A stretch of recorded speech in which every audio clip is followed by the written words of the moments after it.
एक समय की बात है, एक घना जंगल था। वहाँ पे बारिश शुरू होने वाली थी, लेकिन उस जंगल के सारे पक्षी परेशान थे क्योंकि उनका घर नहीं बना था। इसलिए सारे पक्षी सुबह-सुबह उठकर लकड़ियाँ ढूँढने जाया करते थे अपना घर बनाने के लिए। मैं जल्दी से जाके लकड़ियाँ ढूंढ लेती हूँ, नहीं तो जंगल के सारे पक्षी सारी लकड़ियाँ ख़त्म कर देंगे। मैंने बहुत आराम कर लिया। बारिश का मौसम शुरू होने वाला है। मैं जल्दी से सारी लकड़ियाँ ढूंढकर अपना घर बना लेता हूँ, नहीं तो जंगल के सारे पक्षी लकड़ियाँ ढूंढकर ख़त्म कर देंगे। मैं रोज़ाना लकड़ियाँ ढूंढने जाती हूँ, पर कोई मजबूत लकड़ी मिल ही नहीं रही है। इस बार ज़्यादा धूप और गर्मी के कारण सारी लकड़ियाँ सड़ गई हैं। जंगल के सारे पक्षी लकड़ियाँ ढूंढ रहे होंगे अपना घर बनाने के लिए। मैं भी चल के ढूंढ कर बना लेती हूँ अपना घर। टूनी चिड़िया लकड़ियाँ ढूँढने के लिए निकल जाती है। दूसरी तरफ लूसी कबूतर लकड़ियाँ ढूँढ रही होती है। एक जगह उसे लकड़ी दिख जाती है। अरे वाह, मेरी किस्मत तो बहुत अच्छी है, मुझे इतनी जल्दी लकड़ी मिल गई। अब जल्दी से इन लकड़ियों को ले जाकर मैं अपना घर बना लेती हूँ। फिर लूसी कबूतर अपना घर बना लेती है और उसमें आराम से रहने लगती है। टूनी चिड़िया और कालू कौवा भी लकड़ियाँ ढूँढ रहे थे अपना घर बनाने के लिए। इतनी देर हो गई है, अभी तक मुझे एक भी लकड़ी नहीं मिली। बरसात किसी भी वक्त हो सकता है, मैं क्या करूं भगवान, मुझे कुछ समझ नहीं आ रहा है। तभी टूनी चिड़िया को एक जगह पर कुछ लकड़ियाँ दिख जाती हैं।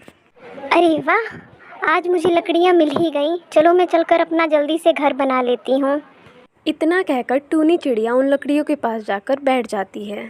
दूसरी तरफ कालू कौवा भी बहुत देर से लकड़ियाँ ढूंढ रहा था, पर उसे एक भी लकड़ी नहीं मिल रही थी। अरे भाई, अब मैं क्या करूं? इतनी मेहनत तो मैंने अपनी पूरी ज़िंदगी में नहीं की। अगर बारिश नहीं आती तो मैं ये सब कभी ना करता। तभी कालू कौवे की नज़र टूनी चिड़िया पर पड़ती है। अरे, ये तो टूनी चिड़िया को भी लकड़ियाँ मिल गई। सारे पक्षियों को लकड़ियाँ मिल जा रही हैं। मैं इतने दिन से लकड़ियाँ ढूंढ रहा हूँ, पर मुझे एक भी लकड़ी नहीं मिल रही है। अगर ऐसे ही चलता रहा तो बारिश में मुझे बिना घर के रहना पड़ेगा। मुझे अब अपने शातिर दिमाग का इस्तेमाल करना ही पड़ेगा।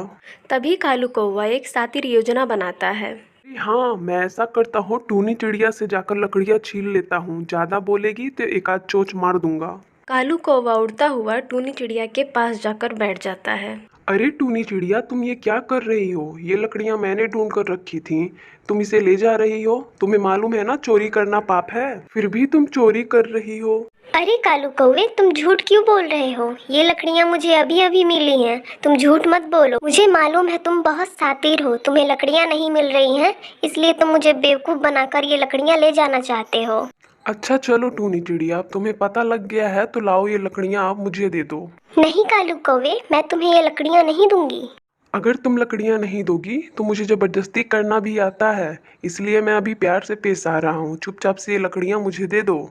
फिर टूनी चिड़िया कालू कौवे को लकड़ियाँ दे देती है और उदास होकर वहाँ से चली जाती है। सभी पक्षियों ने अपना अपना घर बना लिया होता है, लेकिन टूनी चिड़िया को लकड़ियाँ नहीं मिली होती हैं, इसलिए वो अपना घर नहीं बना पाती है। फिर एक दिन बारिश शुरू हो जाती है। सभी पक्षी अपने अपने घर में आराम से रह रहे होते हैं, लेकिन टूनी चिड़िया का घर नहीं बना होता है, इसलिए वो बारिश में भीग रही होती है।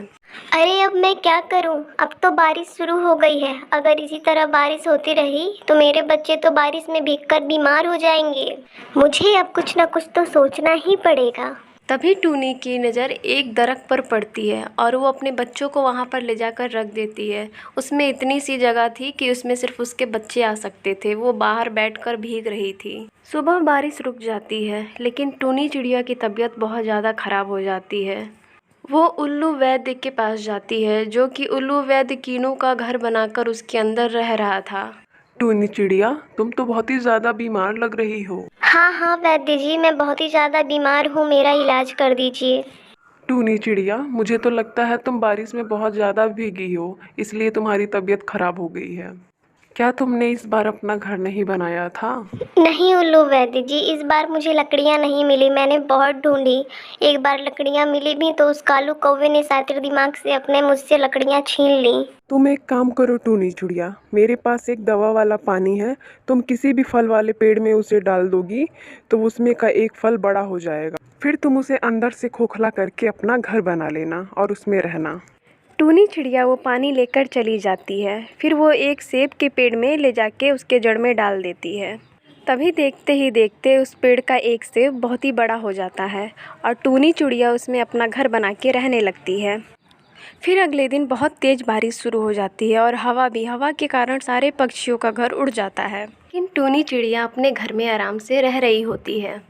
तब फिर उड़कर सारे पक्षी टूनी चिड़िया के पास आ जाते हैं और कहते हैं, अरे टूनी चिड़िया, तुमने इतना बड़ा सेब का घर कैसे बनाया? हमारा घर तो हवा के कारण उड़ गया। अब हम बारिश में भीग रहे हैं, हमें भी बताओ हम क्या करें।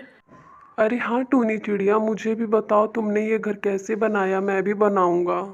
मैंने कुछ नहीं किया, ये तो उल्लू वैद्य जी का कमाल है। उल्लू वैद्य जी ने मुझे एक पानी दिया था, मैंने सेब के पेड़ में डाला तो तुरंत ही एक सेब बड़ा हो गया, जिससे मैंने अपना घर बना लिया। तुम सब भी उल्लू वैद्य जी के पास जाओ और वो पानी ले लो और अपना अपना घर बना के रहो।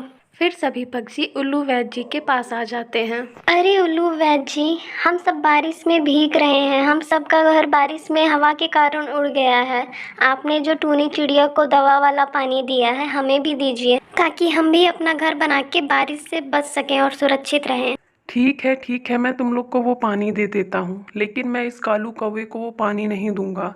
ये बहुत ही ज़्यादा बुरा है, क्योंकि टूनी चिड़िया को जब लकड़ियाँ मिल गई थी तो इस कौवे ने उससे लकड़ियाँ छीन ली थी और अपना घर बना लिया था। टूनी चिड़िया पूरे एक दिन बारिश में भीगी थी, अब ये भी भीगेगा तब पता चलेगा इसको। तुम सब ये पानी ले जाओ। तब वो लोग पानी लेकर चले जाते हैं और अपना घर बना लेते हैं और आराम से रहने लगते हैं। और कालू कौवा एक पेड़ पर बैठा भीग रहा था। तब कालू कौवे को समझ आ जाती है कि गलत काम का गलत नतीजा होता है। उसने टूनी चिड़िया के साथ बहुत ही गलत किया था, इसलिए आज उसके साथ ऐसा हो रहा है। इस कहानी से हमें ये सीख मिलती है, हमें किसी के साथ कभी बुरा नहीं करना चाहिए, हमेशा सबका अच्छा करना चाहिए।